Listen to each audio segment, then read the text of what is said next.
Hey guys, it's Billy and welcome back to Spill Sesh. Today we are doing another weekly TCAP and we are talking about Lil Huddy going missing, David Dobrik addressing why his assistant Ella quit. First of all, let me debunk this. I didn't hire Ella because she looked like somebody I once dated.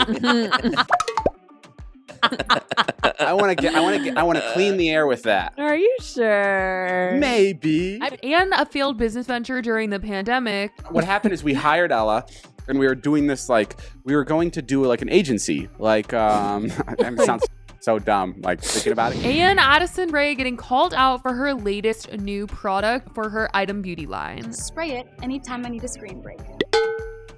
Now, before we get into anything, I want to let you guys know that today's video is sponsored by Adam & Eve. I've talked about Adam & Eve before plenty of times, you guys. Adam & Eve offers 24/7 customer service, 90-day no-hassle returns, and 20% of their profit goes to fight the spread of HIV around the world. You guys can go to adamandeve.com and use the code SPILLY to get 50% off of one item, plus free shipping in the US and Canada. Some exclusions do apply. Once again, it's adamandeve.com and you guys can use SPILLY for 50% off one item and free shipping. Now let's get into the tea. So let's talk about Lil Huddy, someone that we don't talk about too often, but since he's associated with the Hype House, we have talked about him before. And right now people are freaking out because he has left social media and people don't know what the heck is going on. If you guys don't know, Lil Huddy has been making music. He's been doing a ton of projects outside of TikTok and just posting on Instagram and making YouTube videos and things like that. He was literally in a project with Sydney Sweeney from Euphoria. It does not get any cooler than that, honestly.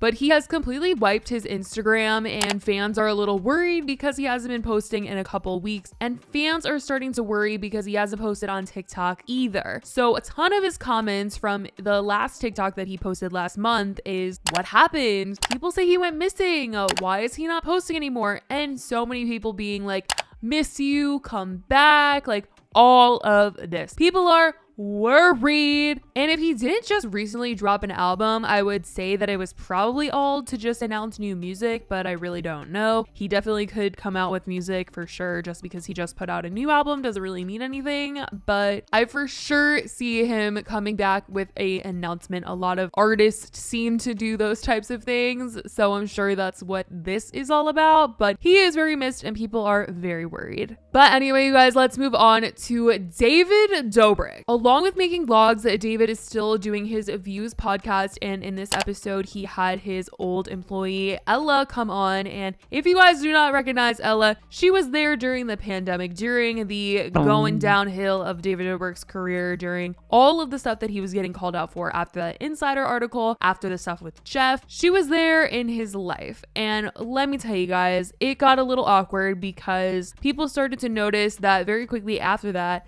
she was not really in his content anymore, and people thought maybe she had kind of left because of the fact that David was not a good person in people's eyes. She was supposed to be a part of Dispo, which was his big app that a lot of people had invested in. She was helping out Natalie, she was helping out his assistant Taylor, and we finally got all the answers as to what the heck happened in the latest podcast episode, because they sat down to discuss what actually went down. And I guess during the pandemic, David had this grand idea that he was going to start his own agency. He was going to start his own company. This was May of 2020. He said that because everybody was in pandemic mode, everyone was at home and wondering, what's the future going to be like? What are we going to do? David was making vlogs at the time. He was thinking, let's start an agency. We are going to find brands who want to work with creators, and we are going to help creators get brand deals, and obviously they would make a cut out of it, but they were going to start their own agency. And so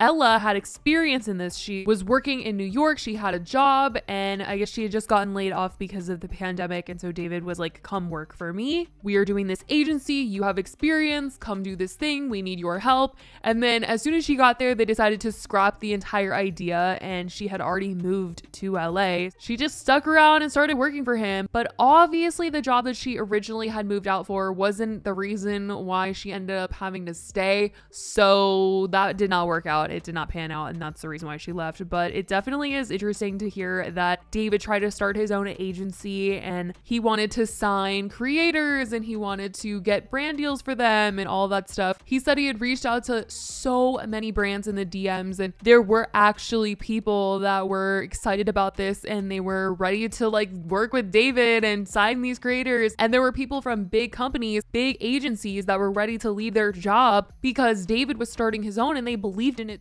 No, we were getting good feedback and like people were excited. Yeah. Like people wanted to like leave their jobs to come work. Like, like we were talking to like other like, There's another agency that you guys were talking to. Yeah, we were talking to another agency and she was just like, I would love to come quit and work for you guys. And we are like, yeah, quit now. I was like standing in the Can't back wait for you being to like, meet Ella. don't do it, don't do it. Could you imagine people leaving their really big, nice jobs for working for David and the company just ends up not happening? And if it did actually end up happening, just a couple months later is when his scandal happened. I'm sure that would have literally gone just as downhill as Dispo did, because Dispo was on track to be this massive app and then all of a sudden it just went downhill so quickly. So that's pretty much what went down with Ella and David's big grand old idea that never came true. Let's get into Addison Rae because her business is in question right now. People have a lot of things to say about Item Beauty, which is her beauty line. It's also sold in Sephora now.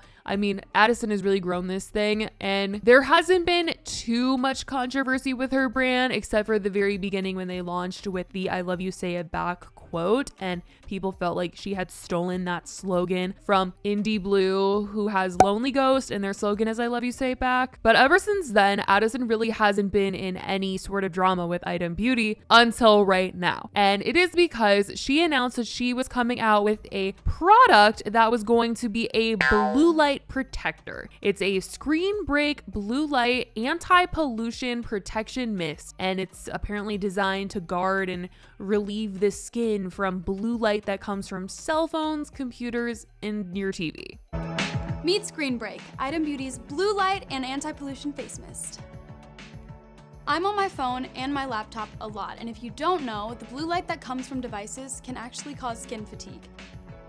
So this is clinically proven to help protect your skin from those artificial blue lights. It's also great because it helps hydrate and tone for fresher feeling skin.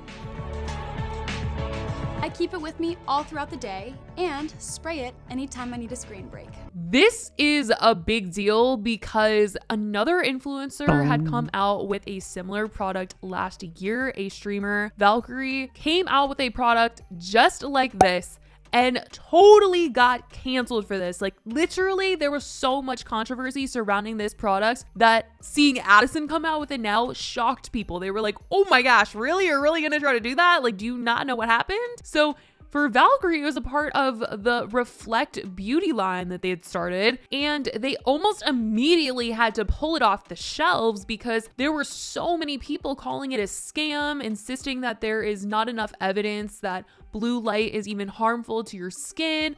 So there were a ton of people that were saying this about Addison, and they just couldn't believe that she was actually putting out this product after seeing what happened last time somebody tried to put a product out like this. And yeah, it's definitely a possibility that Addison had no idea that scandal even happened, and very, very possible that she literally walked into a meeting and they were like, we're gonna do this product. She was like, yeah, that sounds great. Like, let's put it on the shelves. Tell me when the photo shoot is. Because I feel like she's working with this company for her beauty line. She isn't actually like putting her whole back into it. She's just coming into the meetings, showing up to the photo shoots. And I really don't think that if she knew about the controversy, she would for sure go ahead and want to do something just like it herself. But like I said, 2 weeks after the launch of Valkyrie's product, it was taken down off the shelves and the brand was literally done for. But Addison's product is still being sold. It has not been pulled off the shelves. They're claiming that it is a hydrating mist that is clinically shown to protect your skin from artificial HEV blue light and daily pollution. promotion. So despite any of the backlash that other companies have gotten from doing something like this, Addison's team doesn't seem to be bothered by people thinking that this product is a scam. So she seems to be getting away with it. I definitely want to know what you guys think about the fact that Addison has decided to go ahead and put this product out, even though it's been a controversial product in the past. Also, let me know how you guys feel about everything else we talked about today. I love you guys so much, and I will talk to you in the next video. Bye, guys.